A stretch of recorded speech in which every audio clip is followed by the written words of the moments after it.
Bonjour à tous. Aujourd'hui, on va parler d'Eckhart Tolle.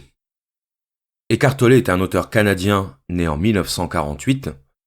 Il s'est fait connaître en 1997 avec la publication de son livre Le pouvoir du moment présent, un best-seller mondial, traduit dans 33 langues. Et si ce livre a eu autant de succès à travers le monde, cela tient probablement à deux raisons. La première raison étant sa grande accessibilité. C'est un livre qui se lit très facilement. Et la deuxième raison tient sans doute au sujet même du livre et à sa promesse, qui est de nous expliquer comment accéder immédiatement au bonheur. Alors bien entendu, quand on entend ça, on est en droit d'être un peu sceptique. On est en droit d'être un peu sceptique parce que des livres qui nous promettent de nous donner la clé du bonheur, il y en a un paquet. Et nous ne sachons pas que ces livres aient effectivement rendu l'humanité plus heureuse. Pour autant, est-ce que ça veut dire que le livre d'Eckhart Tolle n'a rien à nous apprendre ? Eh bien non. En l'occurrence, ce livre a des choses à nous apprendre. J'ai bien conscience que, pour beaucoup, parler d'un livre qui a pour titre « Le pouvoir du moment présent », c'est suffisant pour en disqualifier le contenu par avance. C'est suffisant pour se dire qu'on va encore avoir affaire à un énième livre de développement personnel ou de spiritualité bon marché. Eh bien, ce que je vais tenter de vous montrer aujourd'hui, c'est que les choses ne sont pas aussi simples qu'elles en ont l'air, et qu'au-delà de l'aspect recette du bonheur, on trouve dans le pouvoir du moment présent une véritable proposition philosophique, une proposition philosophique que nous allons explorer et analyser durant cet épisode. Alors, sur le plan biographique, Eckhart Tolle a grandi en Allemagne, il part vivre en Angleterre, où il devient professeur d'allemand et d'espagnol, et alors qu'il souffrait d'une dépression, à l'âge de 29 ans, il va vivre une expérience mystique, une sorte de nuit de feu pascalienne, à l'issue de laquelle il prend conscience, ce sont ses mots, de la perfection du monde et de l'illusion du temps. Et la prise de conscience d'Eckhart Tolle va encore plus loin, puisqu'il comprend d'où vient la souffrance de l'homme moderne, car selon lui, si nous souffrons, ce n'est pas en raison de nos conditions de vie, ce n'est pas en raison de notre situation matérielle objective, mais de notre tendance à nous infliger nous-mêmes de la souffrance, une souffrance qu'il appelle la souffrance mentale. Et la thèse d'Eckhart Tolle, c'est que cette souffrance mentale, nous avons le pouvoir d'y mettre un terme. Alors avant d'en arriver là, avant d'en arriver au moyen de mettre un terme à cette souffrance, expliquons un peu ce qu'Eckhart Tolle nomme la souffrance mentale. La souffrance mentale, c'est notre tendance, on pourrait même dire notre besoin, de penser à des choses qui nous font sortir du moment présent. C'est le fait d'être en train de faire quelque chose et de penser à des choses qui n'ont aucun rapport, c'est-à-dire à des choses qui n'ont pas d'utilité ni de pertinence dans la situation présente. Donc on va prendre quelques exemples pour rendre tout ça un peu concret. Par exemple, vous êtes en train de prendre votre petit déjeuner et vous pensez au fait que vous devez appeler votre banquier, que vous devez passer récupérer un colis à la poste, que vous devez racheter du café. Vous êtes en train de conduire et vous pensez au travail. Vous pensez à la discussion que vous devez avoir avec votre patron, à sa réaction quand vous allez lui demander une semaine de congé. Bref, vous êtes en train de faire quelque chose, vous êtes physiquement occupé à quelque chose, mais vos pensées, elles, sont ailleurs. C'est quelque chose qu'on fait tous. On est en train de conduire, ou de travailler, ou même de parler avec des amis, et tout à coup, on pense à autre chose. À des choses sans rapport avec la situation présente. Et ce que remarque Eckhart Tolle, c'est que ces pensées qui occupent notre esprit à chaque instant, on ne parvient pas à les arrêter. On ne parvient pas à maîtriser le flux de nos pensées. Elles s'introduisent dans notre esprit, pour ainsi dire, sans y avoir été invité. Et une pensée succédant à une autre, notre esprit se retrouve saturé de pensées. Notre esprit devient un vacarme incessant de pensées. Autrement dit, le problème n'est pas tant que notre esprit soit occupé par des pensées. Le problème est que ces pensées prennent un caractère compulsif. Un caractère compulsif, c'est-à-dire un caractère non maîtrisable. On ne maîtrise pas le flux des pensées qui nous traversent. Et ça, c'est problématique. C'est problématique parce que ne pas pouvoir cesser de penser, être sous l'emprise de la pensée, c'est ne plus être libre. Épictète disait qu'être sous l'emprise de ses émotions, c'était en être l'esclave. Et bien de la même façon, Eckhart Tolle considère qu'être sous l'emprise de ses pensées, c'est être l'esclave de son mental.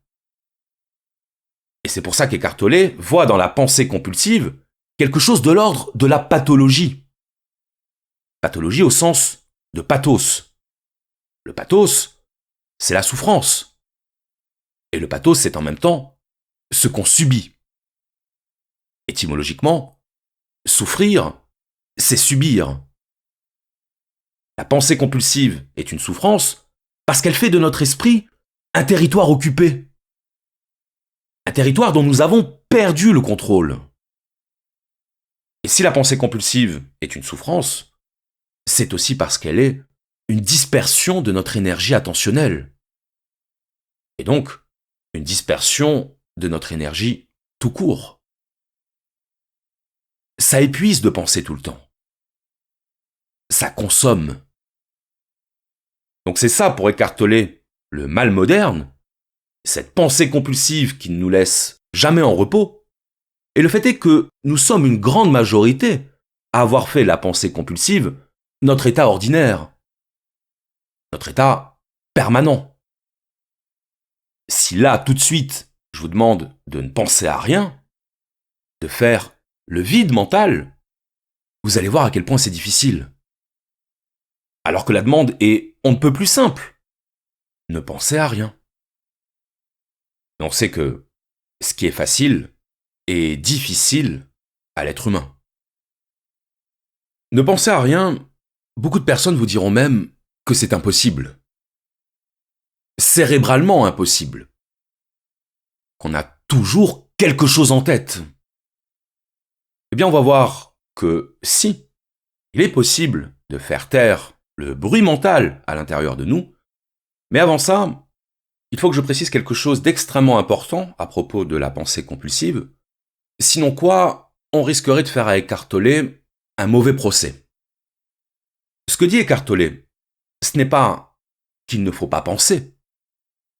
Il ne nous dit pas que la pensée est un problème.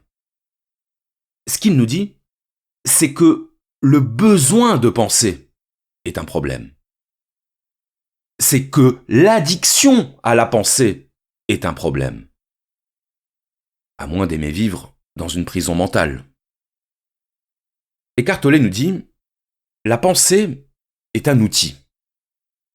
Or, un outil se définit par son utilité.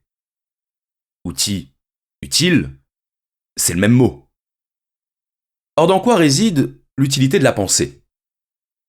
Elle réside dans la compréhension. On pense pour comprendre. Pour comprendre, pour connaître, pour prendre une décision, bref, on pense pour résoudre. Pour qu'il y ait pensée, il faut qu'il y ait quelque chose à résoudre. Or, la pensée compulsive n'est pas motivée par la résolution. Elle est même motivée par l'absence de résolution. Elle est motivée par sa propre conservation. Elle est motivée par sa perpétuation comme pensée. Et ça, c'est la raison pour laquelle le mental aime créer des problèmes. Parce qu'il s'en nourrit. Parce qu'il a besoin d'être occupé par des problèmes. Remarquez que quand je dis occupé, c'est dans les deux sens du terme. Occupé au sens d'avoir pris possession, mais aussi occupé au sens de divertir. La pensée compulsive n'a pas pour but de nous aider à résoudre des problèmes. La pensée compulsive a pour seul et unique but de combler notre besoin de ressasser et de nous triturer l'esprit. On aime penser à des choses inutiles. On aime remuer notre marmite mentale. On aime tellement ça que lorsqu'on nous donne la solution au problème, on reste focalisé sur le problème. On tient à notre problème. On existe à travers lui. En se plaignant d'un problème, on se crée une occasion de remplir le vide mental. Parce que ce vide nous effraie. On se plaint pour être plein. Et si une solution au problème est apportée, il faudra relancer le problème.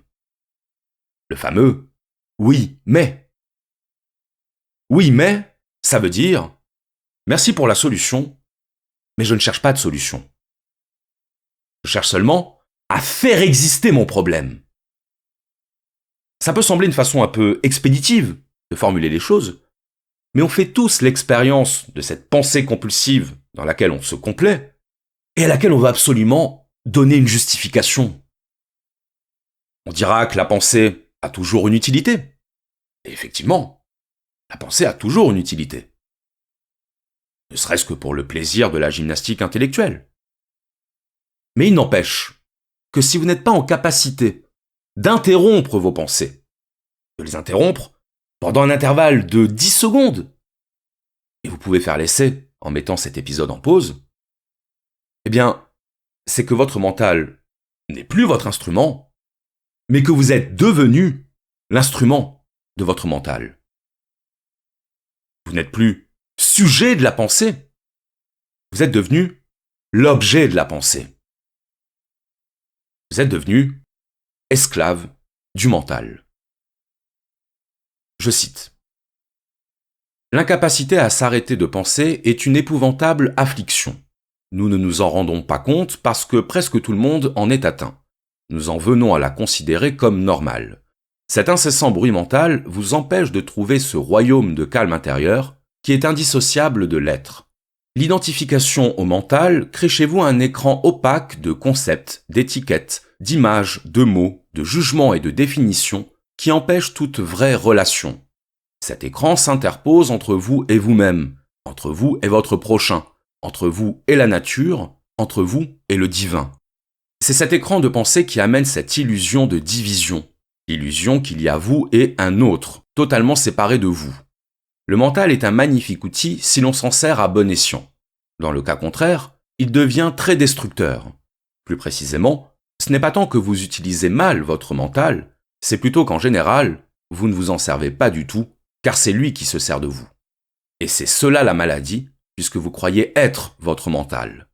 C'est cela l'illusion, l'outil a pris possession de vous.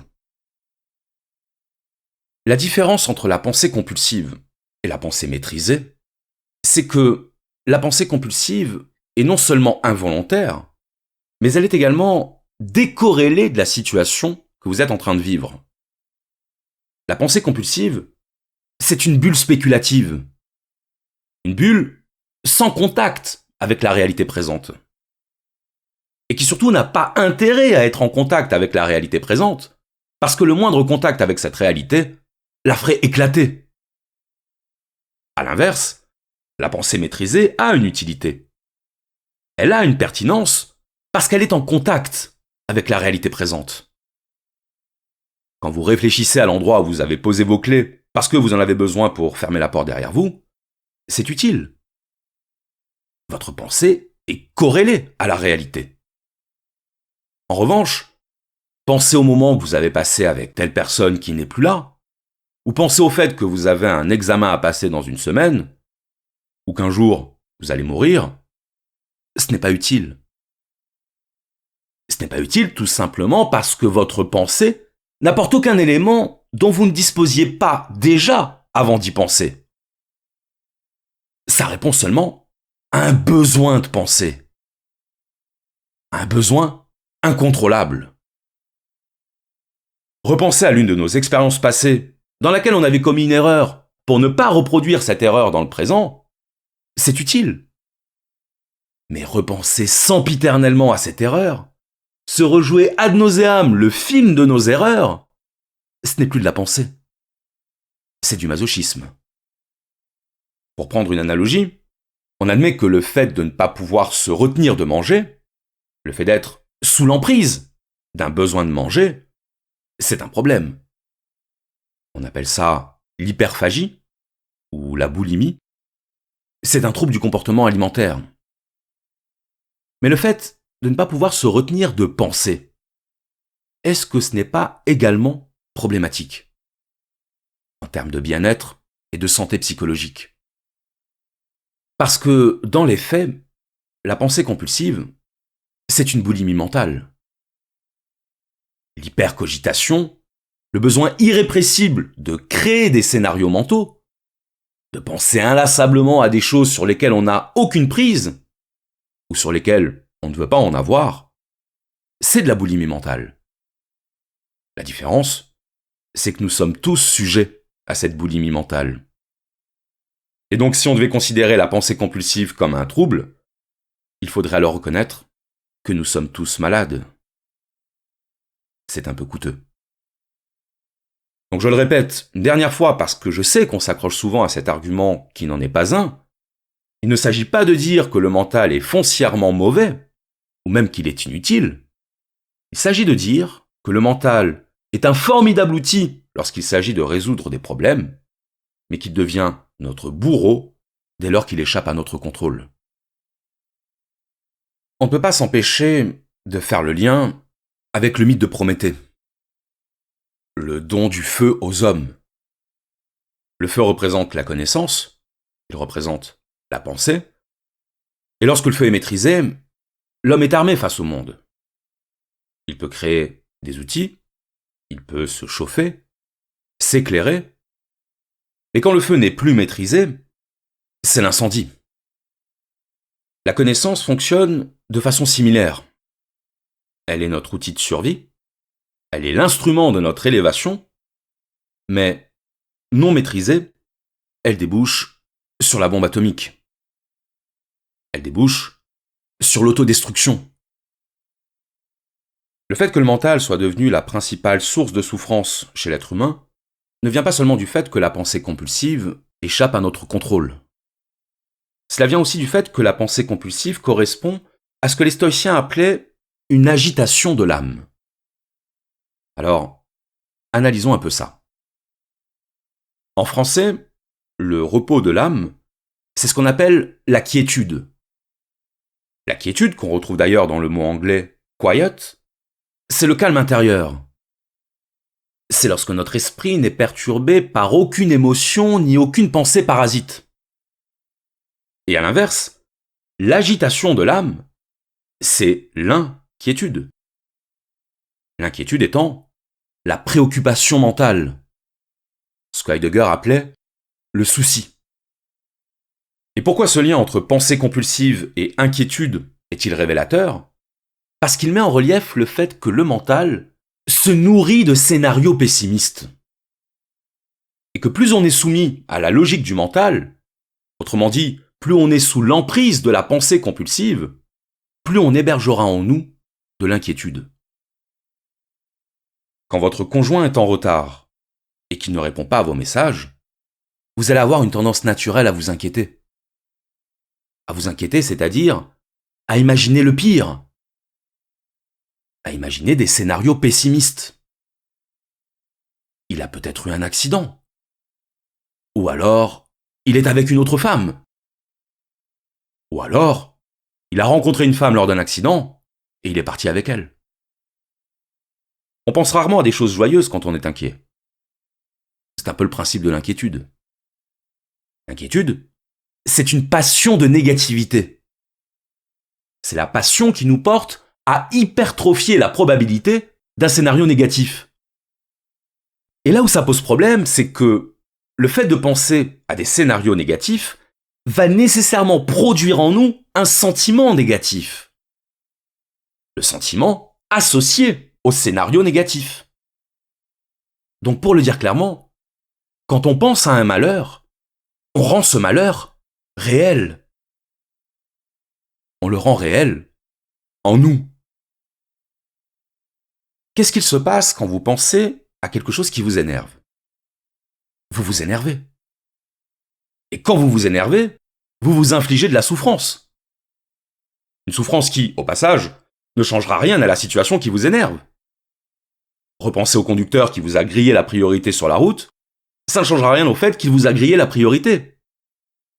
Ça ne fera que prolonger votre énervement dans le présent.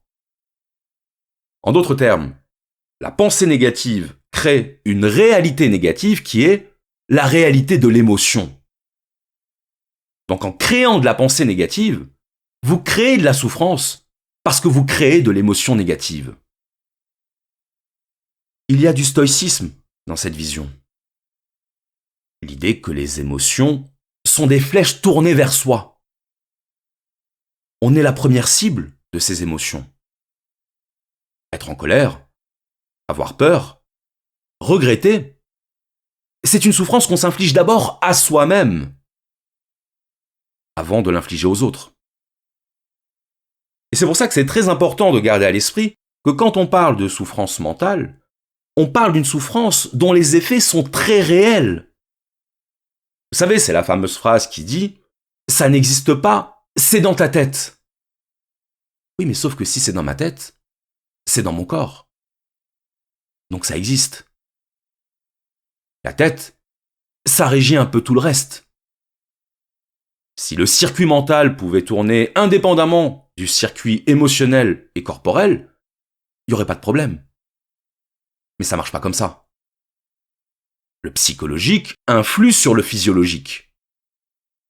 Le stress, l'anxiété, la dépression, ce n'est pas juste dans la tête. Avoir la boule au ventre, ça veut bien dire ce que ça veut dire.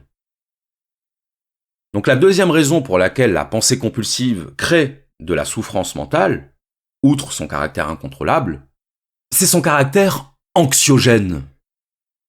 C'est le fait qu'elle projette constamment sur la réalité une ombre de mélodrame et de négativité. La pensée compulsive, c'est ce qui fait de nous des éternels inquiets. Maintenant, pour comprendre comment il est possible de sortir de la pensée compulsive, de mettre fin à l'incessant bruit mental, il y a une dernière chose dont il faut tenir compte. C'est le fait que nos projections mentales se font quasiment toujours dans deux directions temporelles. Le passé et le futur. On repense au passé qui n'est plus, ou on imagine le futur qui n'est pas encore. Examinez vos propres pensées et constatez à quel point il vous arrive souvent de repenser au passé et d'imaginer l'avenir. La projection dans le passé, ça porte un nom, c'est le souvenir.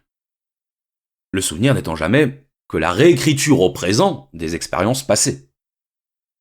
Et donc qu'est-ce qu'il se passe lorsque vous vous souvenez? Eh bien, il se passe que vous rapatriez mentalement votre passé dans votre présent. Vous remplissez votre présent de votre passé. Et en faisant ça, vous produisez un phénomène qui est la dissociation mentale. La dissociation mentale, c'est la création d'un moi virtuel qui occupe l'esprit du moi réel. Le moi réel étant le moi présent.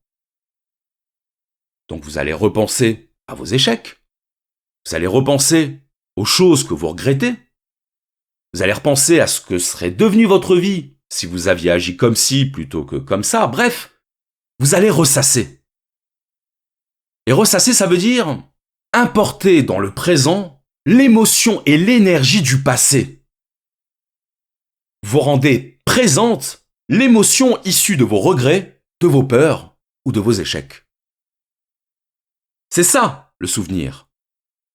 C'est la scission de votre moi en deux moi, un moi présent et un moi passé, et qui fait que le moi présent est présent physiquement, mais pas mentalement, tandis que le moi passé est passé physiquement, mais présent mentalement. Donc votre moi est dissocié. Même chose pour le futur. La projection dans le futur, c'est le fait d'être déjà installé mentalement dans une situation qui n'est pas encore physiquement présente. La projection dans le futur, c'est par exemple la déprime du dimanche soir. La déprime issue de la conscience que vous allez bientôt devoir reprendre le travail. Autrement dit, issue de la projection d'une situation désagréable à venir. Vous remarquez d'ailleurs qu'on rejoint ce qu'on disait précédemment, à savoir que quand on se projette mentalement dans une situation, la pensée de cette situation devient réelle de par l'émotion qu'elle génère.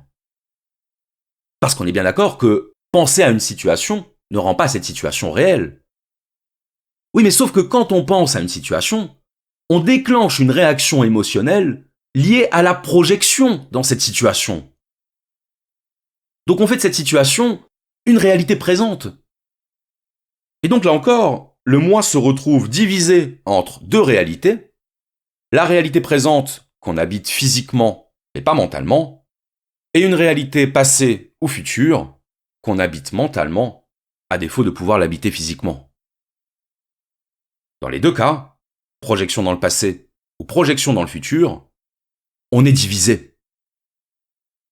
Dans les deux cas, on sort de soi. C'est ça, être dissocié. C'est vivre dans ses pensées. Et vivre dans ses pensées, c'est vivre en dehors de soi. Car c'est passer à côté de tout ce que le présent nous présente.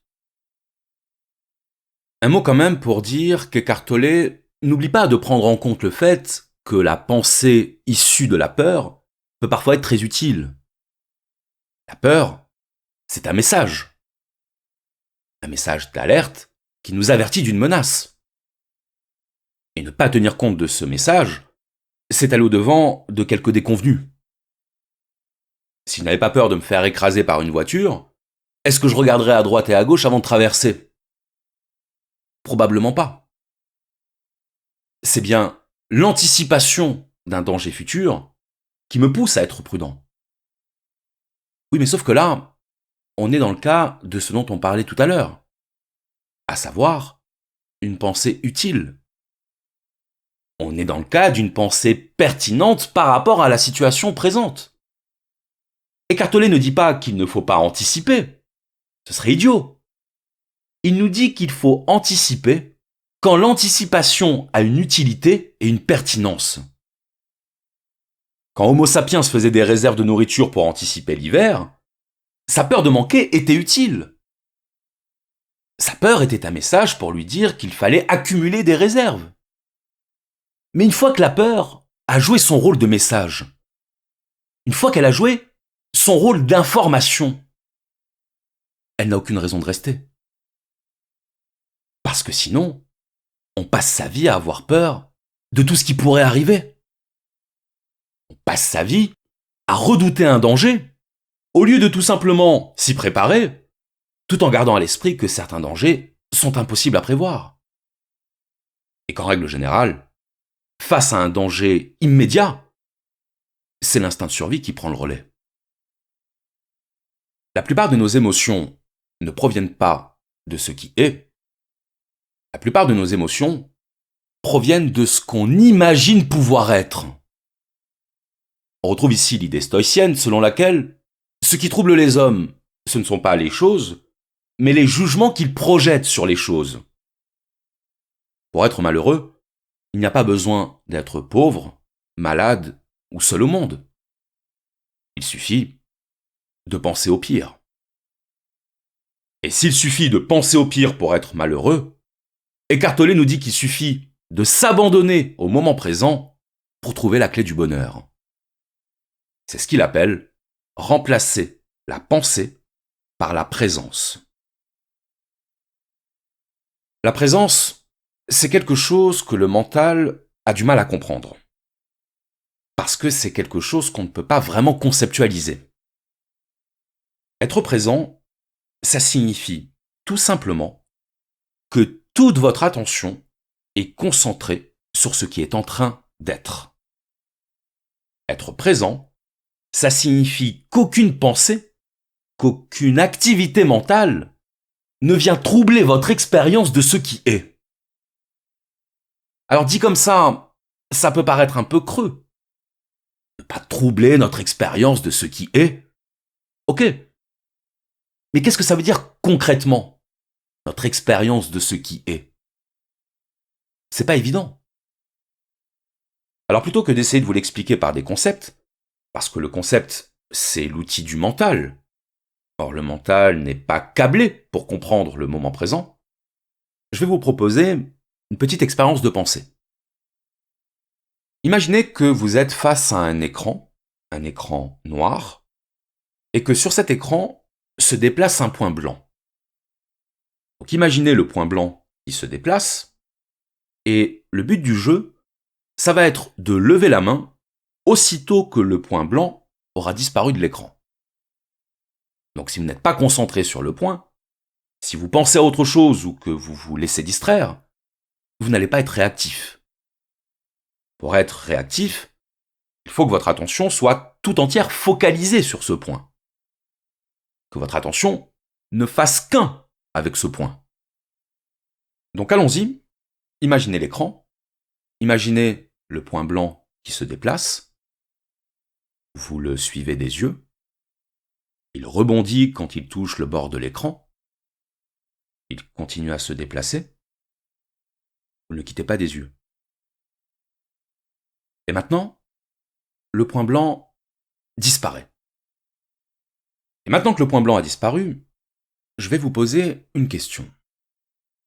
À part ce point, à quoi d'autre avez-vous pensé pendant que vous suiviez sa trajectoire? Si vous étiez pleinement concentré sur le point, la réponse est très simple. À rien. Vous n'avez pensé à rien parce que toute votre attention était accaparée par ce point. Parce que vous ne faisiez qu'un avec votre perception. Et si vous ne faisiez qu'un avec votre perception, ça signifie que vous ne faisiez qu'un avec le moment présent. Se connecter au moment présent, c'est concentrer toute son attention sur ce qui est. C'est ça, la présence. L'investissement intégral de notre attention à ce qui est. C'est d'ailleurs pour ça que, quand on vit une expérience intense en termes de sensations, on ne pense à rien. On ne pense à rien d'autre qu'à ce qu'on est en train de vivre. On ne pense même pas au temps qui s'écoule. Et donc, vivre dans le moment présent, c'est transformer chaque instant en occasion d'être attentif. C'est transformer chaque situation en spectacle sensoriel. Parce que chaque instant regorge de vie, regorge de mouvement, regorge d'être. À chaque fois que vous posez votre regard sur le monde, vous posez votre regard sur le monde en train d'être. Et c'est l'être lui-même qui apparaît sous vos yeux. Être connecté au moment présent, ça veut dire que dès qu'on prend le temps d'observer le monde, dès qu'on prend le temps d'être attentif aux moindres détails qui composent notre expérience, pour peu qu'on investisse toute notre puissance de concentration en ce qui est en train d'être, on oublie le temps et on oublie de penser. Quand on est concentré sur le moment présent, le bruit mental cesse de lui-même. Parce que notre attention ne peut pas être totalement ici et en même temps ailleurs. Si l'attention au présent est totale, l'attention au reste est égale à 0. On disait tout à l'heure que, sous l'emprise du mental, l'être humain est dissocié. Il est divisé entre son moi réel et son moi virtuel. À l'inverse, dans la présence, dans l'attention exclusive au moment présent, le moi réel est aligné avec le moi virtuel. Plus exactement, le moi virtuel n'existe plus. Car le moi virtuel n'étant que la projection mentale du moi réel, si le moi réel est occupé par le moment présent, il ne peut plus être occupé par le passé ou par le futur. Et autant la notion de présence est une notion difficile à saisir par le mental, autant dans la pratique, c'est quelque chose dont nous pouvons facilement faire l'expérience. Quand vous êtes tellement absorbé par ce que vous êtes en train de vivre que vous en oubliez le temps, vous vivez le moment présent.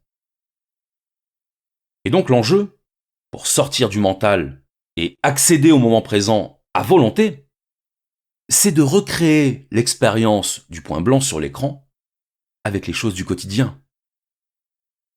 C'est de recréer en permanence les conditions de l'attention totale à ce qui est. De contempler votre environnement comme s'il se renouvelait à chaque seconde. Vous êtes en train de conduire. Observez la route. Observez la ligne blanche. Observez la voiture qui est devant vous. Observez votre compteur de vitesse. Pas seulement pour savoir à combien vous roulez, mais aussi pour le contempler. Vous parlez avec un ami. Observez-le. Écoutez attentivement chaque mot qu'il prononce. Concentrez-vous sur sa voix, sur son intonation, sur ce que disent ses yeux. Observez votre respiration. Concentrez-vous sur la sensation de l'air qui rentre dans vos poumons, de l'air qui en sort. C'est ça, le moment présent. Ce n'est rien d'autre que ça. L'attention pleine et entière à ce qui est en train d'être. Notre erreur, c'est de considérer que ce qui a été vu 1000 fois ne mérite plus d'être observé avec attention. C'est dramatique. Parler du moment présent, c'est parler de quelque chose dont on ne peut pas parler. Pourquoi ? Parce qu'à chaque fois qu'on tente de parler du présent, on le fait à partir du mental. Or, le mental ne peut pas comprendre la nature du présent. Quand on veut définir le présent, on dit que c'est l'intermédiaire entre le passé et l'avenir. Le problème de cette définition, c'est de savoir ce que veut dire intermédiaire. Parce que si on ne peut définir le présent que par opposition au passé et au futur, ça veut dire qu'on déplace le problème davantage qu'on ne le résout. Saint Augustin disait à propos du temps que c'était quelque chose d'impossible à définir parce que la pensée n'a accès qu'au passé et au futur. L'erreur de Saint Augustin, c'est d'avoir écarté un peu trop rapidement une deuxième hypothèse. Cette hypothèse, c'est que seul le présent existe. Seul le présent existe. Ça, vous voyez, par exemple, c'est une affirmation que le mental ne peut pas accepter. Parce que ça entre totalement en contradiction avec sa logique, à savoir la logique de la temporalité. Le mental ne peut évoluer que dans la temporalité. Passé et futur. Souvenir et anticipation. C'est ça qu'il faut bien comprendre. Le mental a besoin du temps. Or, être présent, ça signifie justement abolir le temps. Ça signifie sortir de la logique mentale du temps. Et donc, ne plus être affecté par le temps. Ça ne veut évidemment pas dire que le temps s'arrête autour de nous. Mais ça veut dire qu'il disparaît de notre tête. Et en disparaissant de notre tête, disparaît avec lui la souffrance mentale. À chaque fois que vous avez vécu quelque chose, vous l'avez vécu au présent. Tout ce qui va vous arriver dans le futur, ça va aussi vous arriver au présent. Donc finalement, tout ce qu'on vit, on le vit toujours au présent. Et même quand on parle du passé, on le fait toujours à travers les yeux du présent. On reconstruit au présent le souvenir du passé. Quand on parle de l'avenir, on en parle à partir de notre situation présente. On se construit une image de ce qui sera, et bien souvent, on constatera ensuite à quel point on était loin de la réalité. Donc quoi qu'on fasse, on est toujours dans le présent. Tout ce qu'on vit, on le vit au présent. Tout ce qu'on pense, on le pense au présent. La conclusion de ce qu'on vient de dire, c'est que, pour le mental, le présent n'existe pas. Mais, pour nous, il est la seule chose qui soit. Le mental adore créer des problèmes. Il va faire un tour dans le passé et il ramène des problèmes. Un projet jamais terminé, une dispute jamais réglée. Il va faire un tour dans le futur et il ramène des problèmes. Le crédit de la maison, le vieillissement, la mort. Le passé et le futur sont des trésors à problèmes. Parce que par définition, les deux sont inaccessibles. Les deux sont hors de portée. Et ça arrange parfaitement les affaires du mental. Parce que ça le nourrit.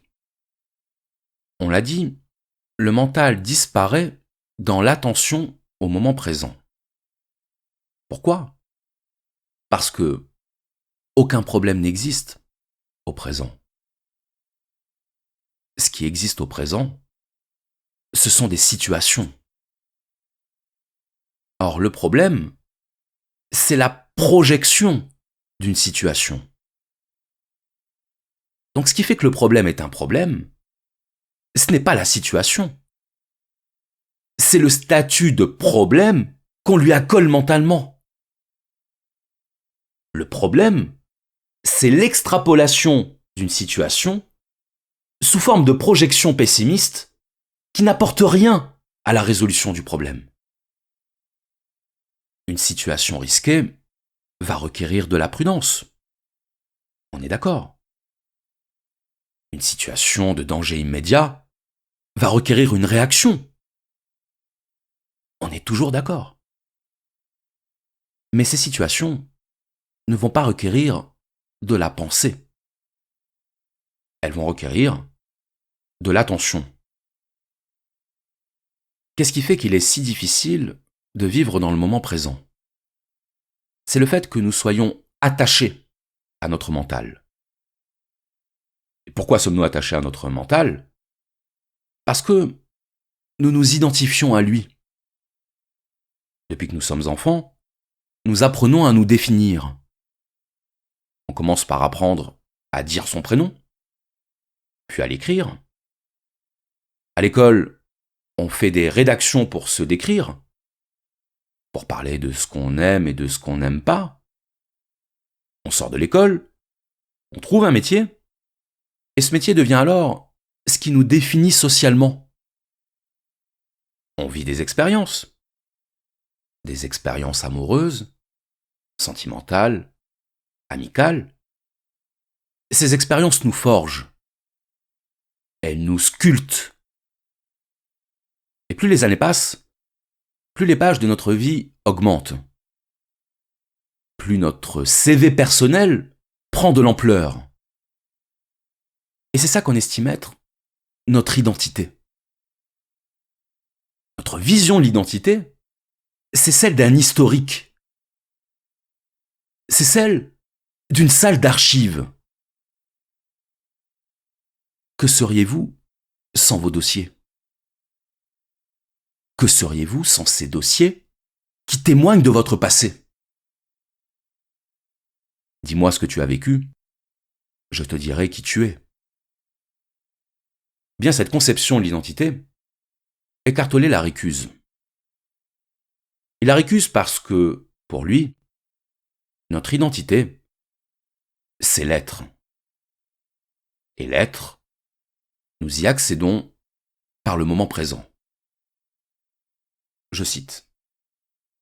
Aux yeux de l'ego, le moment présent n'existe quasiment pas, car seul le passé et le futur lui importent. Ce renversement total de la vérité reflète bien à quel point le mental est dénaturé quand il fonctionne sur le mode égo. Sa préoccupation est de toujours maintenir le passé en vie, car sans lui, qui seriez-vous ? Il se projette constamment dans le futur pour assurer sa survie et pour y trouver une forme quelconque de relâchement et de satisfaction. Il se dit « Un jour, quand ceci ou cela se produira, je serai bien, heureux, en paix ». Même quand l'ego semble se préoccuper du présent, ce n'est pas le présent qu'il voit. Il le perçoit de façon totalement déformée, car il le regarde à travers les yeux du passé. Ou bien il le réduit à un moyen pour arriver à une fin qui n'existe jamais que dans le futur projeté par lui. Observez votre mental, et vous verrez qu'il fonctionne comme ça. Le secret de la libération réside dans l'instant présent. Quand vous avez atteint ce degré d'éveil, vous continuez à vous servir de votre pensée au besoin. La seule différence, c'est que vous le faites de façon beaucoup plus efficace et pénétrante qu'avant. Vous vous servez de votre mental principalement pour des questions d'ordre pratique. Vous n'êtes plus sous l'emprise du dialogue intérieur involontaire et une paix profonde s'est installée. Lorsque vous employez le mental, en particulier quand vous devez trouver une solution créative à quelque chose, vous oscillez toutes les quelques minutes entre la pensée et le calme, entre le vide mental et le mental. Le vide mental, c'est la conscience sans la pensée. C'est uniquement de cette façon qu'il est possible de penser de manière créative, parce que c'est seulement ainsi que la pensée acquiert vraiment un pouvoir.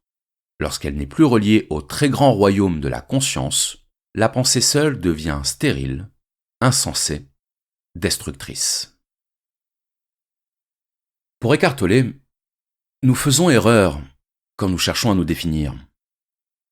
Quand nous cherchons dans notre expérience passée ou dans des projets futurs, des éléments qui permettraient de dire qui nous sommes. Ce que nous sommes, c'est très simple. Nous sommes des consciences. Et une conscience s'accomplit dans la présence au monde. Nous ne cessons pas d'être lorsque nous plongeons dans l'instant présent. Au contraire, c'est le seul moment où nous sommes réellement. Parce que c'est le seul moment où nous expérimentons l'être. La joie de l'être, c'est la prise de conscience que nous ne sommes pas notre mental, que nous ne sommes pas nos pensées. Car aussi longtemps que nous projetons sur le monde l'ombre malheureuse de nos peurs, de nos angoisses, de nos regrets, nous regardons la vie défiler sans y prendre part. Prendre part au spectacle de la vie, être acteur du spectacle de la vie, c'est cesser de voir la vie comme une évaluation permanente, comme un drame permanent. C'est cesser de voir la vie comme un chemin de croix semé de problèmes à résoudre. Quel problème avez-vous, là, maintenant ? Si vous avez un problème dans le présent, vous devriez déjà être en train de travailler à le résoudre. Car penser à un problème sans chercher à le résoudre ne servira qu'à l'alimenter et à lui donner davantage de force. En revanche, si vous constatez qu'il n'y a pas de problème, là, maintenant, si l'expérience du moment présent vous procure un sentiment de quiétude et de paix profonde, alors c'est que vous avez réussi à sortir de l'emprise du mental. C'est que vous avez pris conscience que dans le moment présent, aucun problème ne peut survivre. Et que vous possédez désormais la clé de votre libération, la clé de la présence au monde. Je vous remercie.